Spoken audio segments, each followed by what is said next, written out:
આજે પોષ સુદ 11 છે, પાડવાની એકાદશી છે, વ્રતની એકાદશી છે, શુક્રવાર છે, તારીખ 10 છે, 1/2025 વર્ષ છે, પહેલો મહિનો છે. પહેલો પ્રશ્ન કાકાભાઈએ પૂછ્યો હતો, નિશ્ચય હોય તેના સેવા લક્ષણ છે, મહાત્મા જ્ઞાને સહિત નિશ્ચય હોય તેના કેવા લક્ષણ છે. બીજો પ્રશ્ન પણ કાકાભાઈનો છે, કેવા ઉત્તમ ભગત હશે. થયું કે હવે જીવન બહુ રહ્યું નથી, દેહનું નજીક આવ્યું છે, ત્યારે કાકાભાઈએ ઘોડી ઉપર બધું સામાન પોતાને મુકાવી દીધું, દર દાગીના બધું મહારાજની માટે ભેટ. મહારાજ ત્રિકમ રણછોડની પ્રતિષ્ઠા રણછોડરાયની પત્રિકા વડતાલ ન ગયા અને રોજ કાં આવ્યા કાકાભાઈને ત્યાં. અને શ્રીજી મહારાજના છેલ્લા મહિના ચાલતા હતા, 86ની સાલ જ હતી અને મહારાજે 86માં સુધી જેઠ સુદ દસમના આ શરીર છોડ્યું હતું. તો 3-4 મહિનાનું શરીર હતો. મહારાજ બહુ કડક નિયમ, ખાવું પીવું બધું મૌન રીતે રહેતા હતા. તેમ છતાંય મહારાજ કે જુઓ તો ખરા, ગ્રસ્તાશ્રમી થઈને કેવા નિષ્કામ થઈ જાય છે, ત્યાગાશ્રમી ન થાય એવા. એટલા માટે કાકાભાઈ આના પ્રશ્ન કેવા ઉત્તમ છે, કોઈ મોટા સંતો ન પૂછી શકે એવા પ્રશ્ન પૂછ્યા છે. ઉત્તમ, મધ્યમ અને કનિષ્ઠ એ 3 પ્રકારના જે ભગવાનના ભક્ત, તેના શા લક્ષણ છે. આને આ પ્રશ્ન બીજામાં પૂછાયેલો છે, પ્રથમના બીજામાં. ત્યાં એમ કહ્યું છે, ઉત્તમ, મધ્યમ અને કનિષ્ઠ 3 પ્રકારના વૈરાગ્યનું લક્ષણ કહો. પણ વૈરાગ્ય તો કોઈ ઉત્તમ, મધ્યમ ને કનિષ્ઠ હોય નહીં, વૈરાગવાન જ હોય ઉત્તમ, મધ્યમ ને કનિષ્ઠવાળા. એટલે અહીંયા પ્રશ્ન વ્યવસ્થિત પૂછાયો કે મહારાજ, ઉત્તમ, મધ્યમ ને કનિષ્ઠ 3 પ્રકારના જે વૈરાગવાન પુરુષ છે તેના લક્ષણ કહો.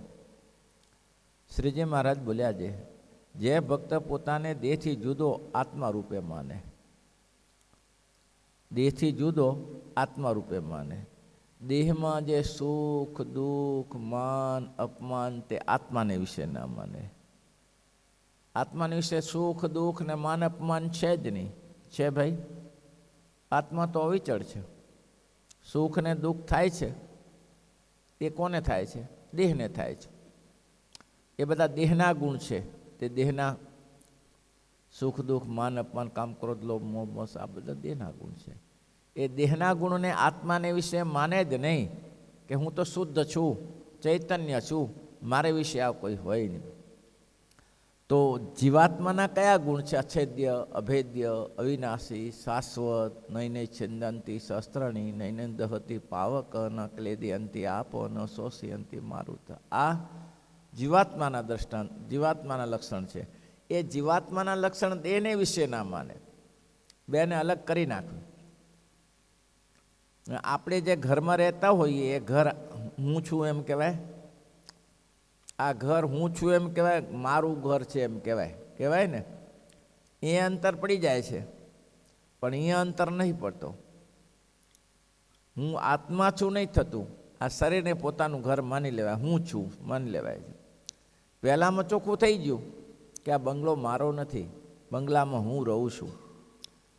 તેમ તમને ખબર હોય તો આ દેહરૂપી બંગલો એ જીવનો નથી, એમાં જીવ રહે છે. એટલે મહારાજ કહે છે એના ગુણ એક એને વિશે માને જ નહીં, અને પોતે આત્મદર્શનવાળો છે.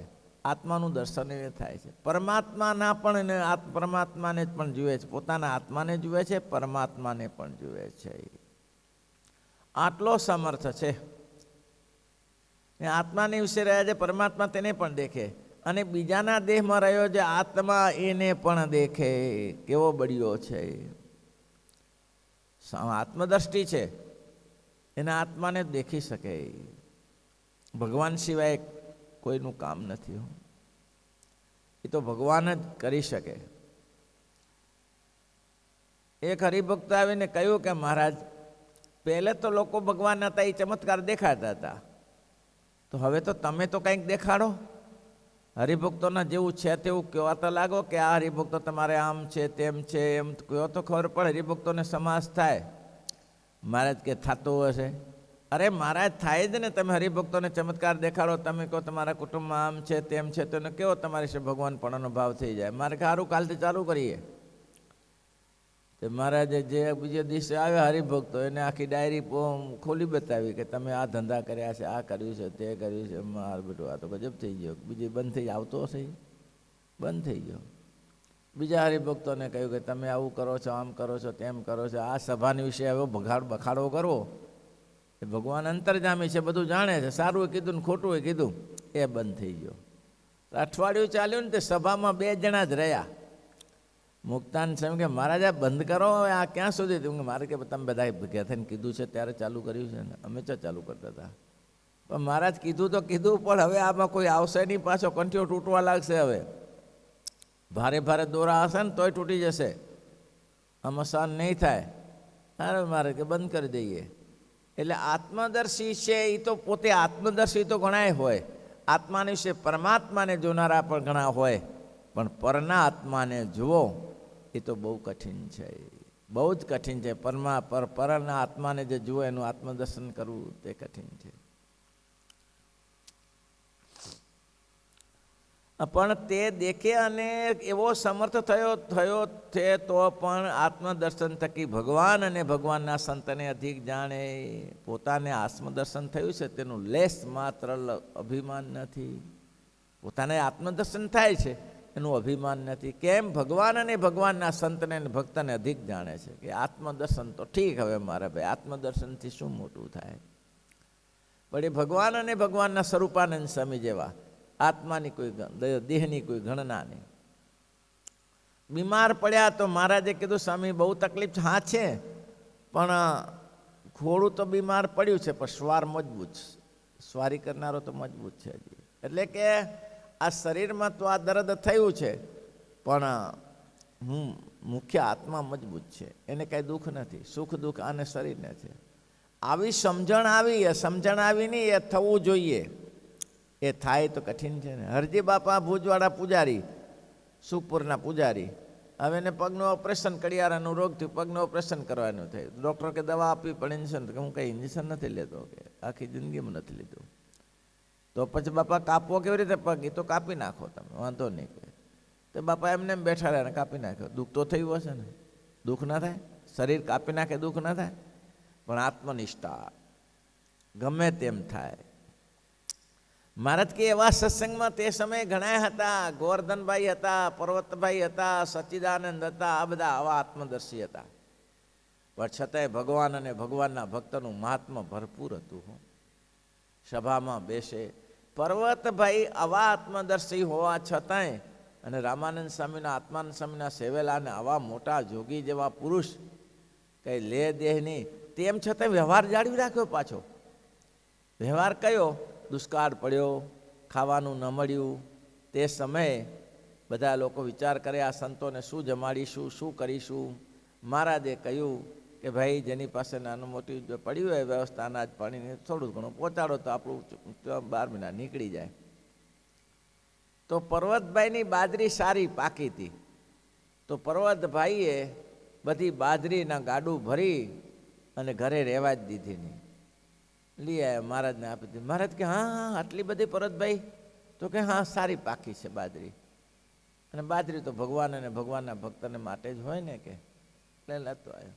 પછી છોકરા, પટેલના છોકરાને કુકડા બધા રખાય, કે વીણી ખાય ઉકરડામાંથી, કે મજૂરી કરીને ખાય, એમાં એની ચા જરૂર. આ સમજણ પાછી હતી.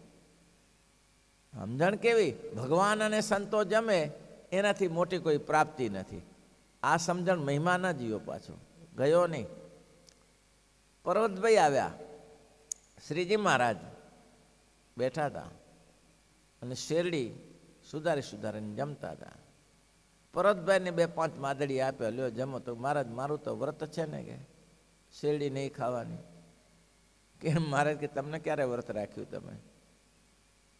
મારા ભગવાન ના ખાય તો મારે કેવી રીતે ખવાય? તો તમારા ભગવાન તો આ ખાય છે. એ નહીં તો શ્રીજી મહારાજે 500 પરમહંસને ગળ્યા ચીકડાનું નિયમ આપ્યું હતું કે તમારે ગળ્યું ચીકડું કાંઈ ખાવું નહીં, મીઠું એ ના ખવાય. હવે શરીરમાં શું રહે મીઠું ના ખાય તો? મીઠાને શરીર ચાલે છે.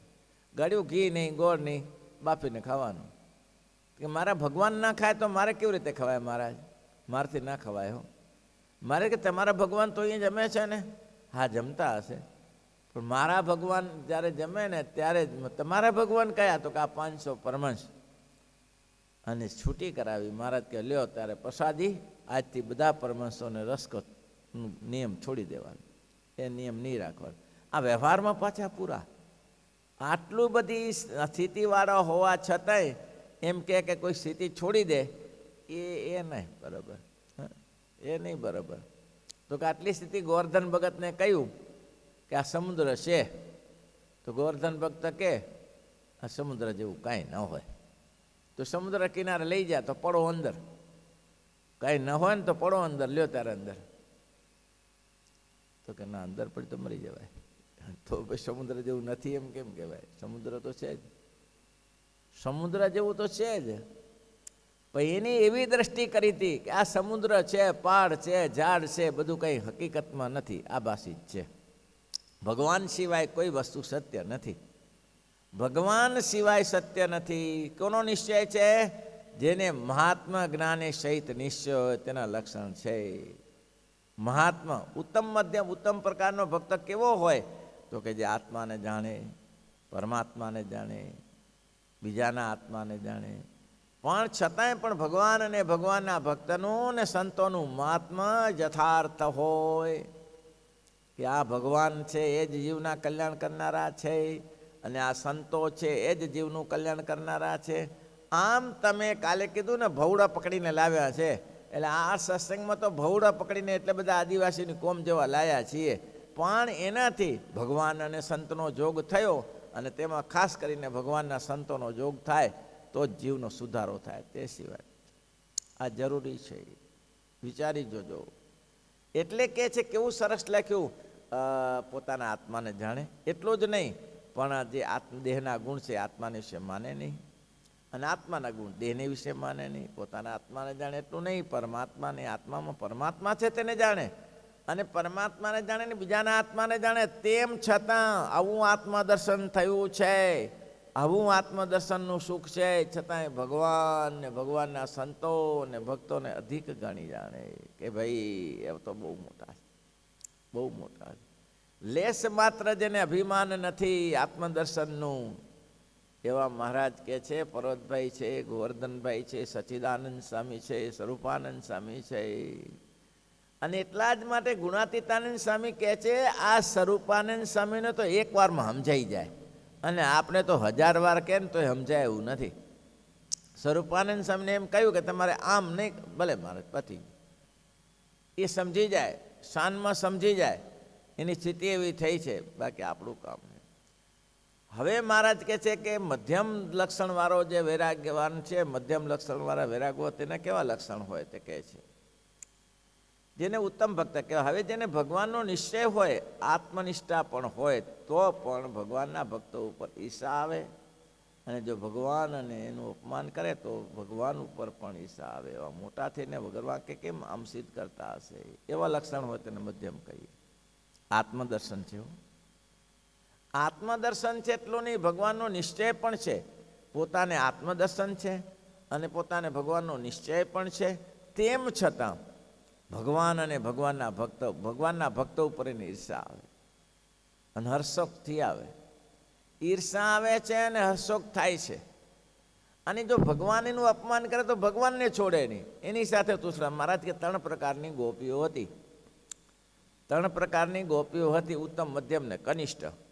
ઉત્તમ ગોપી કૃષ્ણની આજ્ઞા એ આજ્ઞા, પછી કૂવામાં પડો તો કૂવામાં પડો, કૃષ્ણની આજ્ઞા એ આજ્ઞા, એ ઉત્તમ પ્રકારની. બસ એમાં પોતાનો કોઈ સ્વાર્થ જ નહીં.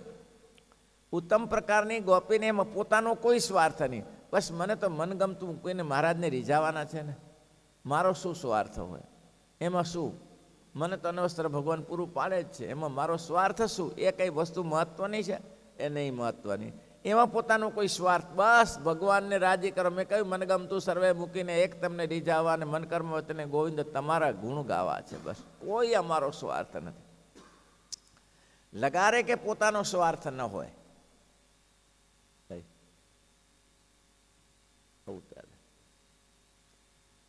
પણ એ સ્વાર્થ એનો રહી જાય છે. કેમ રહી જાય છે?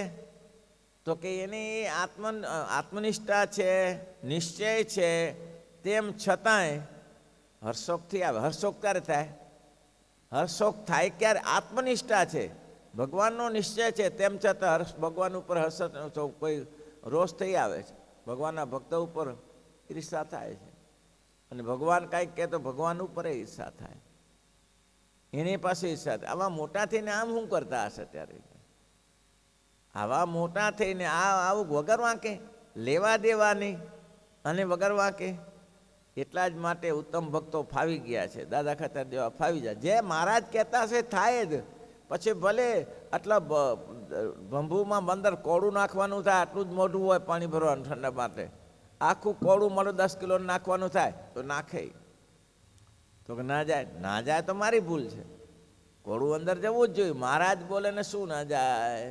મહારાજ બોલે તો 100ના કાણામાંથી હાથી નીકળી જાય. ભાઈ શ્રીજી મહારાજ ધારે તો 100ના કાણામાંથી હાથી નીકળી જાય. કાણું તો કેટલું મોટું હોય ને? મોટું ન હોય? 100નું કાણું કેટલું મોટું હોય, એમાંથી હાથી નીકળી જાય. ભૂલ મારી જ છે. ભગવાન કરે તો બધું થઈ શકે છે, એવું વાત છે. ત્યારે એવા જેના લક્ષણ હોય તેને મધ્યમ ભક્ત જાણવો. અલિયા ખાચર જેવા. અલિયા ખાચરનું દ્રષ્ટાંત પ્રસિદ્ધ છે. નિશ્ચય હતો અલિયા ખાચર. આત્મદર્શની હતા, સામાન્ય નહોતા. જેને સહજાનંદે પોતાનું સ્વરૂપ આપ્યું હોય અને નરનારાયણદેવની જોડી બનાવી હોય, મહારાજે કહ્યું કે આજથી મારી શક્તિ તમને આપું છું. જે હું સમાધિ કરાવી શકું તમે સમાધિ કરાવશો. હું જે સમાધિ કરાવીશ તે તમે આત્મદર્શન હતું ને?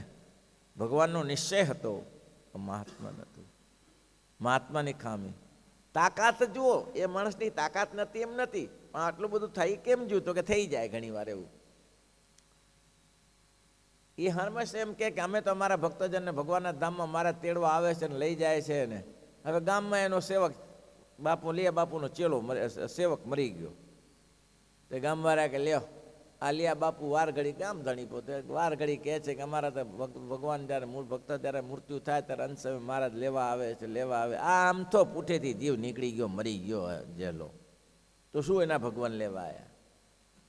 હવે બાપુ બહાર ગયેલા, બાપુ બારગામ ગયેલા. બારગામથી આવ્યા એટલે કયું સમાચાર મળ્યા કે તમારો ચેલો શિષ્ય જેલો મરી ગયો છે સેવક. એમ તો કે આ ક્યાં છે? તો કે શમશાને લઈ ગયા. મારતે ઘોડે શમશાને ગયા. મારતે ઘોડે શમશાને ગયા. શમશાનમાં આગ લગાડવાની ત્યારે ઉભારો. તો શું ઉભારો? મરી ગયો તમારો. તો કે મરી ના જાય, ઉભારો. હવે શમશાનમાં સુડાવેલા લાત મારીને ઊભો કર્યો. તાકાત તો જુઓ, સમય નહીં હોય. લાત મારીને ઊભો કર્યો. જેલો હાથ જોડીને કે એ પ્રભુ પ્રભુ પ્રભુ પ્રભુ મને જવા દો, મને જવા દો, મને જવા દો. આ ગંધાતા દેશમાં મારે શું કરાય? આ અક્ષરધામ છોડીને અહીંયા હું છે પણ મારે. બાપુ તમને બીજો સેવક મળી જશે, તમે મને પાછો ન બોલાવો, મને જવા દો, મને જવા દો. અલિયા બાપુ કે એના માટે પાછો બોલાવવા માટે નથી આવ્યો, પણ આ બધા ટીકા નિંદા કરે છે એટલે આવ્યો છું. આ બધા ટીકા નિંદા કરે છે એના માટે આવ્યો છું, બાકી પાછો બોલાવવા નથી આવ્યો. તો બાપુ જાઉં? હા તું હવે જઈ શકે છે. બધાને કહીને જા. તો જો ભાઈ હું મહારાજના ધામમાં ગયો છું, કોઈ મરી ગયો આમ તો નથી મરી ગયો. જાઉં, આપ ચિંતા ન કરતા. જય સ્વામિનારાયણ ધૂન કરો. 2 મિનિટ ધૂન કરીને આવી પાછો જેલો પાછો ચેતામાં સુઈને હાલ્યો ગયો. ભાઈ આવું થાય? 2 મિનિટ ધૂન કરીને ચિત્તામાં સુઈને ચાલ્યો ગયો. આવી તો તાકાત હતી અને એટલા માટે ભગવાને પોતાનું ઐશ્વર્ય આપ્યું હતું, પણ છટકી ગયા ભાઈ. છટકી ગયા. શું નહોતું? ખામી શેની હતી? શું નહોતું અલિયા ભગતને? શું ખામી શેની હતી? શાકમાં મીઠાની ખામી હોય એમ. શેની ખામી હતી? મહાત્મા નહોતું. જો મહાત્મા હોય તો ધારે કે ભગવાન તો હવા મોટા છે, એ ધારે કરી શકે. એ મારા સુખ માટે જ છે. એના સુખ માટે શું હશે? ભગવાન જે કરે છે કે પોતાના સુખ માટે કરે? ભગવાન આ સૃષ્ટિ ઉત્પન્ન કરે છે તો શું અમે અહીંયા રમવા માટે આવે છે? તો ભગવાન જે કરે છે પોતાના હિત માટે જ કરે છે. ભાઈ આવું છે ત્યારે લક્ષણ હોય તે મધ્યમ ભક્ત જણો અને ભગવાનનો નિશ્ચય હોય પણ આત્મનિષ્ઠા ન હોય, ભગવાનની સે પ્રીતિ હોય, ભગવાનનો નિશ્ચય હોય આત્મનિષ્ઠા ન હોય, આપણે જેવા બધા છે આત્મનિષ્ઠા. માથું દુખે તો વય કરીએ, પગ દુખે તો વય કરીએ, જરાય સહન ન થાય, સહન કરવાની તૈયારી નથી. એ આપણે બધા શું સહન કરીએ છીએ? જરાય નહીં. ભગવાનનો નિશ્ચય હોય પણ આત્મનિષ્ઠા ન હોય અને ભગવાનની વિશે પ્રીતિ હોય, જગતના વ્યવહારની વિશે પ્રીતિ હોય. બોલો, આપણે ભગવાનની પ્રીતિ નથી તો અહીંયા શું કરવા બેસીએ છીએ? સવારે પ્રીતિ ન હોય તો ભાઈ પ્રીતિ છે કે નથી? પ્રીતિનું માથું શીંગડું જાણો છો? ભગવાનને વિશે સ્નેહ છે અને સ્નેહથી જ ભગવાન બંધાય છે. ભાઈ આપણે ભગવાન વિશે સ્નેહ છે એટલે ભગવાન કહ્યું, આગળ કહ્યું ને, સ્નેહ ને રે સમાન આવે કોઈ, સ્નેહ ને રે સમાન. છેલ્લે કહ્યું ને, સ્નેહ નથી જેને નાથ સુરે, શું થયું કથ તારે જ્ઞાન. નિષ્કુળાનંદ સ્નેહી જનને વસ સદા ભગવાન આવે કોઈ, સ્નેહ ને રે સમાન. સ્નેહ ને રે સમાન આવે કોઈ, સ્નેહ ને રે સમાન. કેટલું સરસ લખે છે. પ્રીતની રીતને પ્રેમનું લક્ષણ, એ તો શીખવ્યું આવે નહીં. નિષ્કુળાનંદ નાવે કહીએ, સ્નેહી જનનો સ્નેહ સહી. તકલીફ ક્યાં છે? જેમ ભગવાનમાં ચોંટી જાય છે તેમ વ્યવહારમાં ચોંટી જાય છે. ભાઈ સંતોની સાથે એ થઈ જાય છે, જેમ કેમ કરે સેમ કરે એમ ઘરવાળી સાથે એ થઈ જાય. ઓલો શ્લોક તમે એવ માતા ચ પિતા તમે એવ લખ્યું છે ને, મંદિરમાં આવે ત્યારે તમે એવ માતા ચ પિતા તમે એવ બંધુ ચ સખાસ તમે એવ તમે વિદ્યા સર્વ તમે સર્વમ દેવ દેવ. આને આ શ્લોક ઘરવાળીમાં ચાલે, ઘરે ચાલે, ના ચાલે ઘરમાં ના ચાલે. આને આ શ્લોક ઘરમાં ચાલે. ભાઈ તમે એવ માતા ચ પિતા તમે એવ તમે જે છો એ ઘરવાળીને કે તમે સર્વસ્વ છો, તમે જ વિદ્યા છો, બધું તમારું જ છે. આ પ્રીતિ સંસારમાં એક જ કરવું. પ્રીતની રીતને પ્રેમનું લક્ષણ, તે તો શીખવ્યું આવે નહીં. નિષ્કુળાનંદ નાવે કહીએ, સ્નેહી જનનો સ્નેહ સહી.